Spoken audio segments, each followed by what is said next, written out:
Henri Philippe Benoni Omer Joseph Pétain, generally known as Philippe Pétain, Marshal Pétain of the Lion of Verdun, was a French general who reached the distinction of Marshal of France, and was later Chief of State of Vichy, France, from 1940 to 1944. Pétain, who was 84 years old in 1940, ranks as France's oldest head of state, because of his outstanding military leadership in World War I, particularly during the Battle of Verdun. Pétain was viewed as a national hero in France. During World War II, with the imminent fall of France in June 1940, Pétain was appointed Premier of France by President Lebrun at Bordeaux, and the cabinet resolved to make peace with Germany. The entire government subsequently moved briefly to Clermont-Ferrand, then to the spa town of Vichy in central France. His government voted to transform the discredited French Third Republic into the French state, an authoritarian regime. After the war, Pétain was tried and convicted for treason. Originally sentenced to death, his sentence was commuted to life in prison. Pétain died in 1951. Early life. Pétain was born in Corchier-la-Tour in 1856. His father, Omer, was a farmer. His great-uncle, a Catholic priest, Father Abbé Lefebvre, had served in Napoleon's Grande Armée acutely and told the young Pétain tales of war and adventure of his campaigns from the peninsulas of Italy to the Alps in Switzerland. Highly impressed by the tales told by his uncle, his destiny was from then on determined. Pétain joined the French army in 1876 and attended the St. Cyr Military Academy in 1887 and the École Supérieure de Guerre in Paris. Between 1878 and 1899, he served in various garrisons with different battalions of the Chasseurs à Pied, the elite light infantry of the French army. Thereafter, he alternated between staff and regimental assignments. Pétain's career progressed very slowly, as he rejected the French army philosophy of the furious infantry assault, arguing instead that firepower kills. His views were later proved to be correct during the First World War. He was promoted to captain in 1890 and major in 1900. Unlike many French officers, he served mainly in mainland France, never French Indochina or any of the African colonies, although he participated in the Rif campaign in Morocco. As colonel, he commanded the 33rd Infantry Regiment at Arras from 1911. The young Lieutenant Charles de Gaulle, who served under him, later wrote that his first colonel, Pétain, taught the art of command. In the spring of 1914, he was given command of a brigade. However, aged 58 and having been told he would never become a general, Pétain had bought a villa for retirement.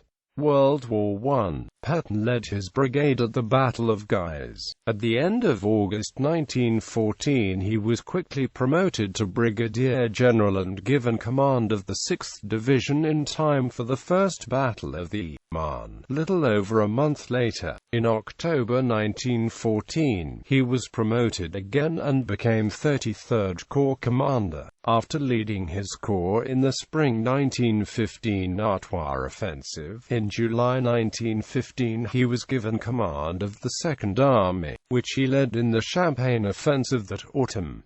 He acquired a reputation as one of the more successful commanders on the Western Front. Pétain commanded the Second Army at the start of the Battle of Verdun in February 1916.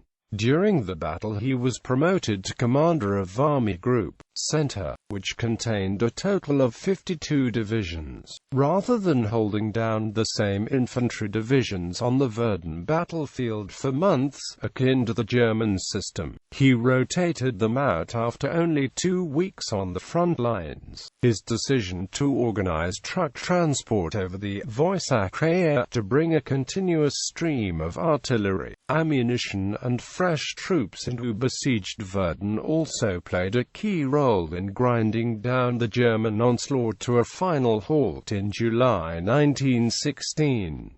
In effect, he applied the basic principle that was a mainstay of his teachings at the École de Guerre before World War I: la feu tue, or firepower kills, in this case meaning French field artillery, which fired over 15 million shells on the Germans during the first 5 months of the battle, although Pétain did say on Les Auras.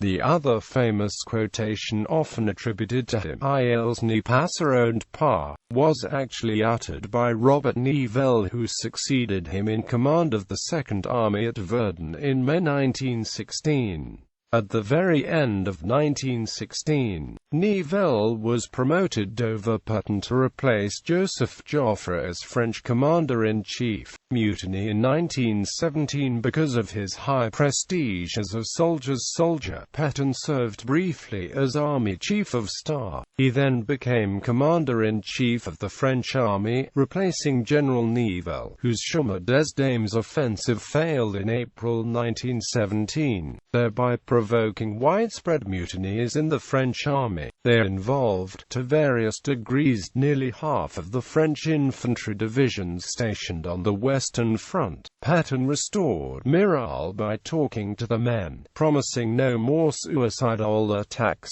providing rest for exhausted units, home furloughs, and moderate discipline. He held 3,400 courts-martial, 550 for mutineers were sentenced to death, but over 90% had the sentences commuted. The mood of the soldiers was to wait for the Americans to arrive and win the war. The mutinies were kept secret from the Germans, and the full extent and intensity were not revealed until decades later. Gilbert and Bernard find multiple causes. The immediate cause was the extreme optimism and subsequent disappointment at the Nivelle offensive in the spring of 1917.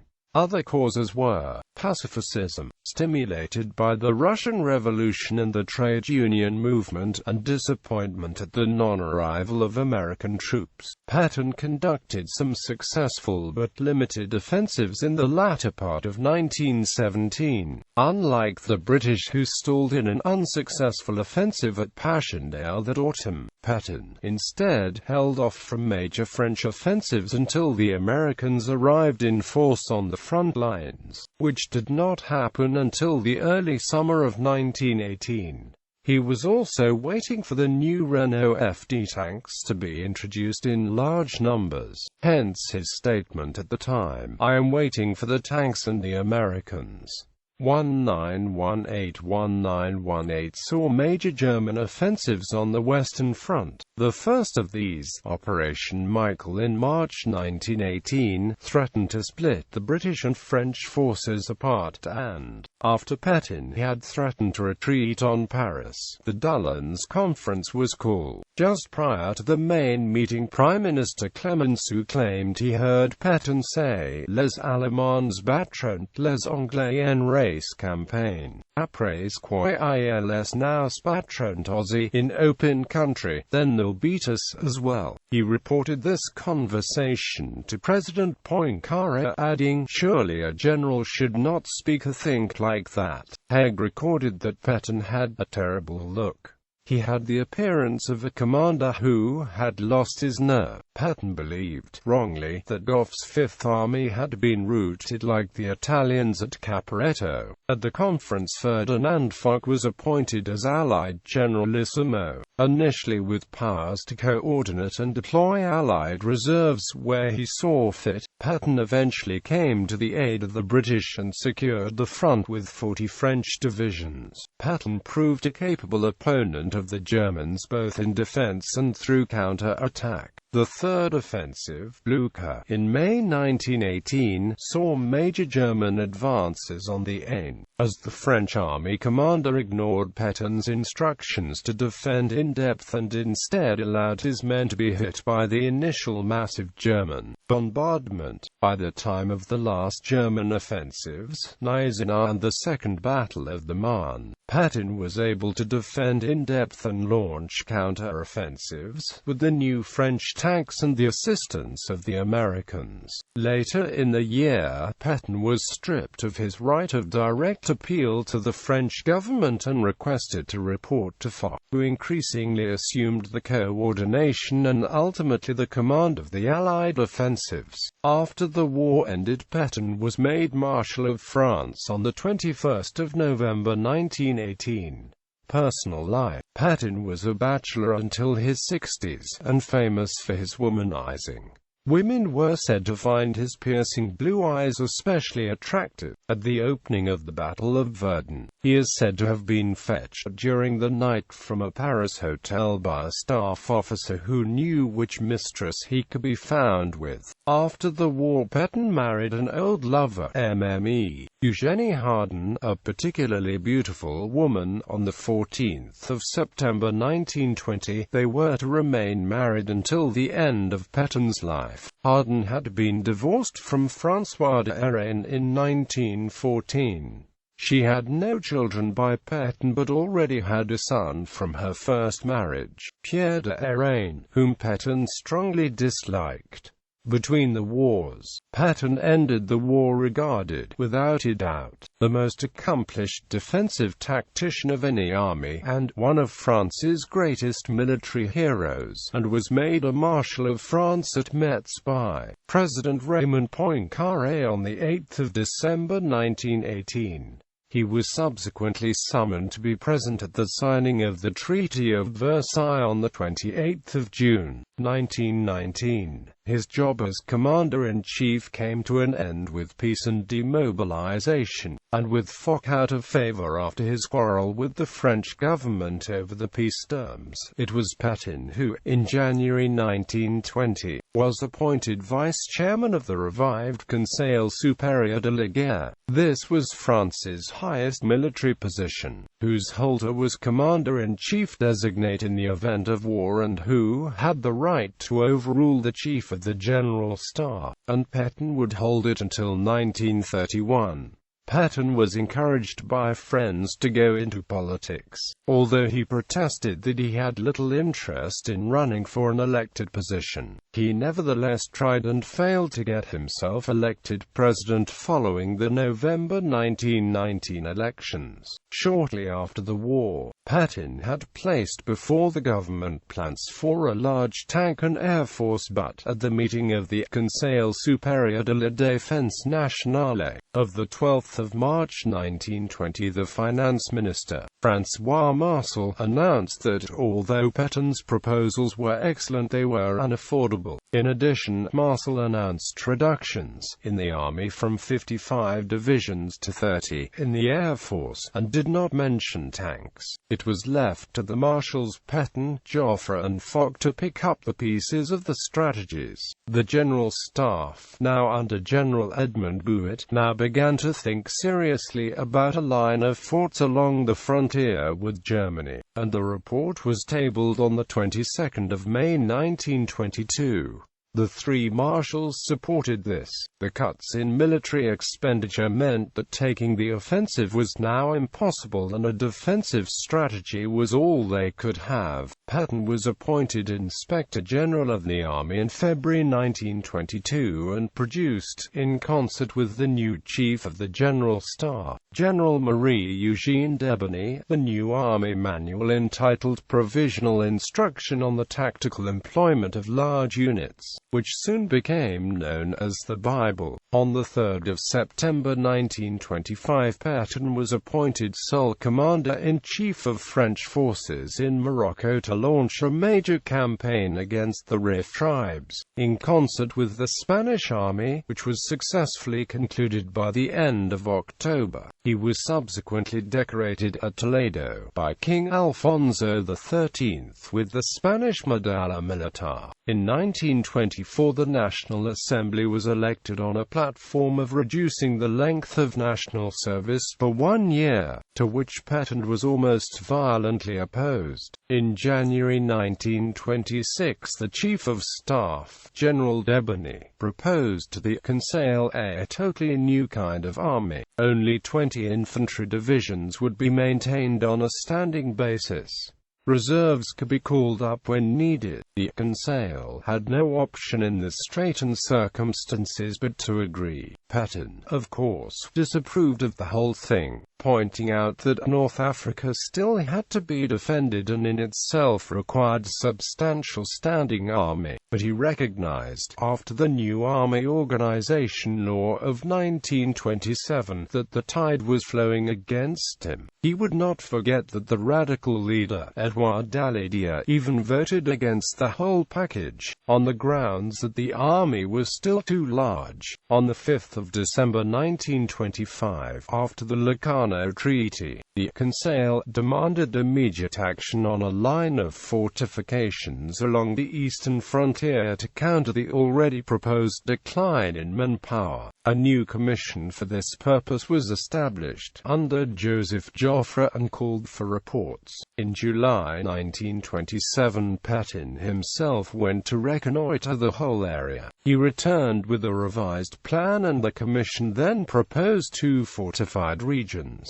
The Maginot Line, as it came to be called thereafter, occupied a good deal of Pétain's attention during 1928, when he also traveled extensively, visiting military installations up and down the country. Pétain had based his strong support for the Maginot Line on his own experience of the role played by the forts during the Battle of Verdun in 1916. Captain Charles de Gaulle continued to be a protégé of Pétain throughout these years. He even named his eldest son after the Marshal before finally falling out over the authorship of a book he had said he had ghost-written for Pétain. In 1928, Pétain had supported the creation of an independent air force removed from the control of the army, and on the 9th of February 1931, following his retirement as vice-chairman of the Supreme War Council, he was appointed Inspector General of Air Defense.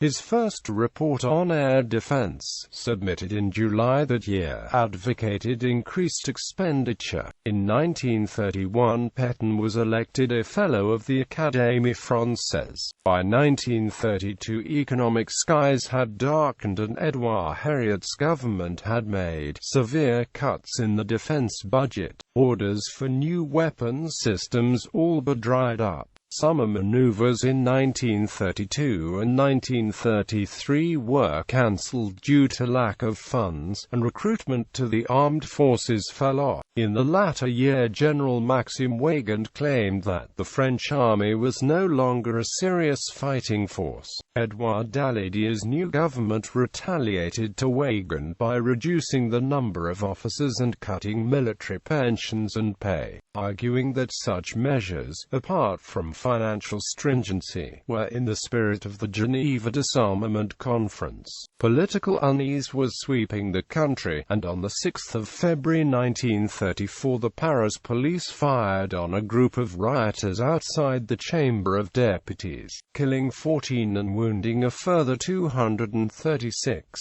President Lebrun invited 71-year-old Doumerc to come out of retirement and form a new government of national unity. Pétain was invited, on the 8th of February, to join the new French cabinet as Minister of War, which he only reluctantly accepted after many representations. His important success that year was in getting Daladier's previous proposal to reduce the number of officers repealed. He improved the recruitment program for specialists, and lengthened the training period by reducing leave entitlements.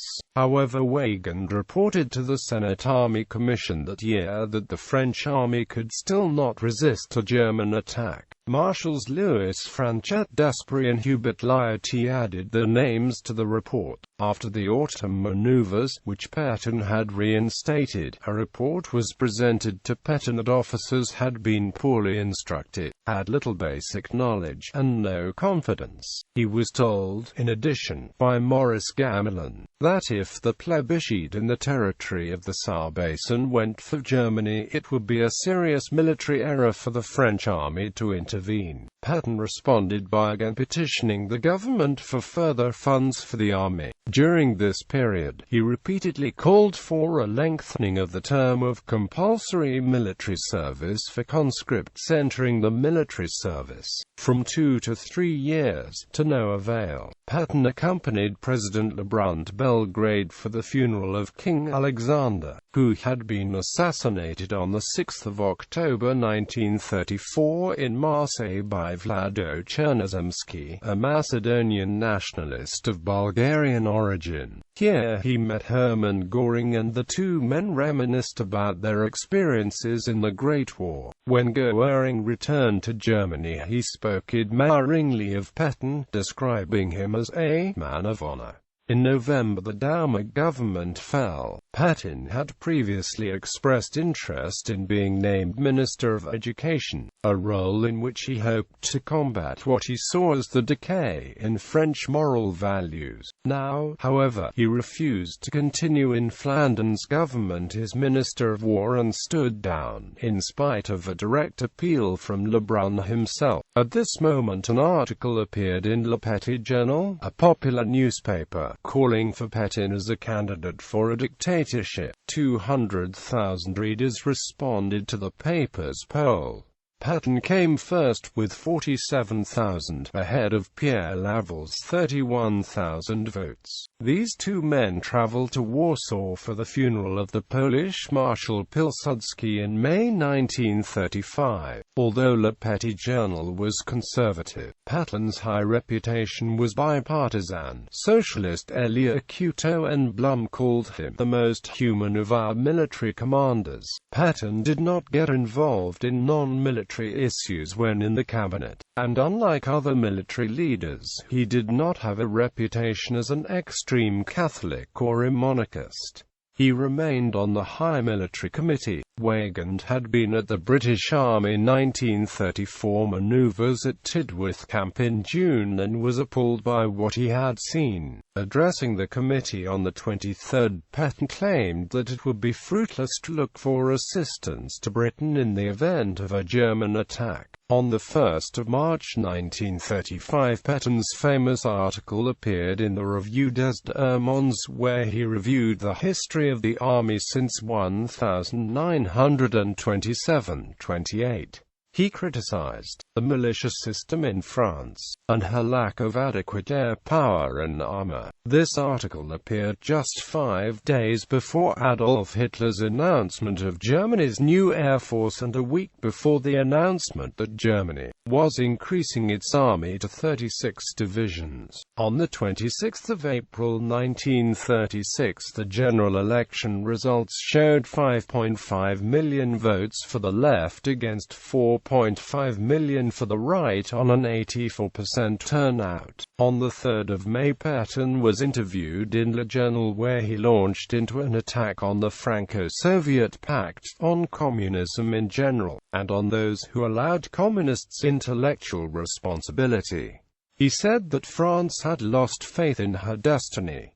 Pétain was now in his 80th year. Some argue that Pétain, as France's most senior soldier after Foch's death, should bear some responsibility for the poor state of French weaponry preparation before World War II. But Pétain was only one of many military and other men on a very large committee responsible for national defense, and interwar governments frequently cut military budgets. In addition, with the restrictions imposed on Germany by the Versailles Treaty, there seemed no urgency for vast expenditure until the advent of Hitler. It is argued that while Pétain supported the massive use of tanks, he saw them mostly as infantry support, leading to the fragmentation of the French tank force into many types of unequal value spread out between mechanized cavalry and infantry support. Modern infantry rifles and machine guns were not manufactured, with the sole exception of the light machine rifle, the MLE 1924. The French heavy machine gun was still the Hotchkiss M1914, a capable weapon but decidedly obsolete compared to the new automatic weapons of German infantry. A modern infantry rifle was adopted in 1936, but very few of these MAS 36 rifles had been issued to the troops by 1940. A well-tested French semi-automatic rifle, the MAS 1938-39, was ready for adoption, but it never reached the production stage until after World War II as the MAS 49. As to French artillery, it had basically not been modernized since 1918. The result of all these failings is that the French army had to face the invading enemy in 1940, with the dated weaponry of 1918. Pétain had been made, briefly, Minister of War in 1934, thus ministerially responsible for French military, aviation and the navy as well. Yet his short period of total responsibility could not reverse 15 years of inactivity and constant cutbacks. The War Ministry was hamstrung between the wars and proved unequal to the tasks before them. French aviation entered the war in 1939 without even the prototype of a bomber aeroplane capable of reaching Berlin and coming back. French industrial efforts in fighter aircraft were dispersed among several firms, each with its own model. On the naval front, France had purposely overlooked building modern aircraft carriers and focused instead on 4 new conventional battleships, not unlike the German Navy. In 1938, Pétain encouraged and assisted the writer André Maurois in gaining election to the prestigious Académie Française,